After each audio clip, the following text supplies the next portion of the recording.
ka sa iyong asawang lalaki. Sabi ko dito. Sabi pasakop, hindi yung aandarin ka naman yan, kundi susunod ka palagi. Ang pagpapasakop kasi napakahalaga. Din sabi mga lalaki, ilang beses ang sinabi nito, mahal mo asawa mo. Pero dito, sa mga sita sa Bible, hindi ko na isa-isahin, napakaraming paalala sa babae na talagang pasakop. Pasakop sa kanyang asawang lalaki. Yan ang una. Okay?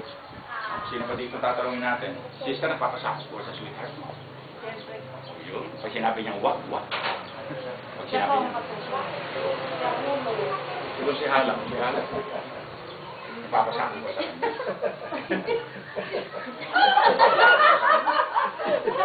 Alam mo, napakaganda. Napakaganda na, hindi ko ba ini-insulto, no? Kasi itong pinag-uusapan natin.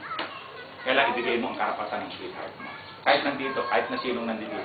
Kailangan ibigay natin ang tunay na unang pagrespeto, pangalawa, yung pagpapasakop sa asawang lalaki.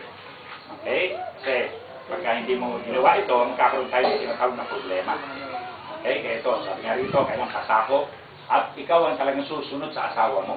Ngayon, sabi nga sa inyo, mamaya papaliwanag ko bago mangyari ito, tapos natin. Kaya, yun ang unang-una. Okay, pasakop. Ang sumunod, ang sabi rito, love and respect your husband. Okay? Kasi minsan, tama ng babae, minsan parang nung ako'y nasa sanlibutan pa. Nasa sanlibutan pa ako noon, lasenggo ako nung araw eh. Salamat na lang sa Diyos, binago ako. Lasenggo ako.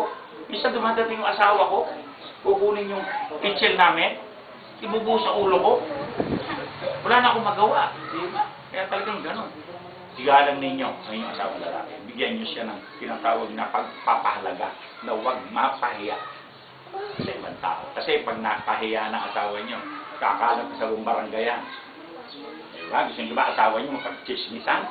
Gusto nyo ba asawa nyo makulaan na ginaganon ka ng asawa mo? Di ba? Kapatid natin, kailangan tumayo tayo. So, talagang sa mga babae, tayuan nyo ang talitawag nga, utos ng Diyos na kayo pasakop sa inyong asawa. Okay? Kaya sabi rito na sabi nga rito, alam nyo kasi ang babae, ang problema na sa babae, sinasabi na nga rito sa Biblia, no? Kaya, isang bagay na talagang makita natin ang mga bagay na talagang tunay na maging kalagayan ng isang babae sa kanyang buhay bilang may asawa. Okay? Kaya salamat po. Sabi rito sa Kawikaan 25. Okay? Sensya na kayo dito. Okay?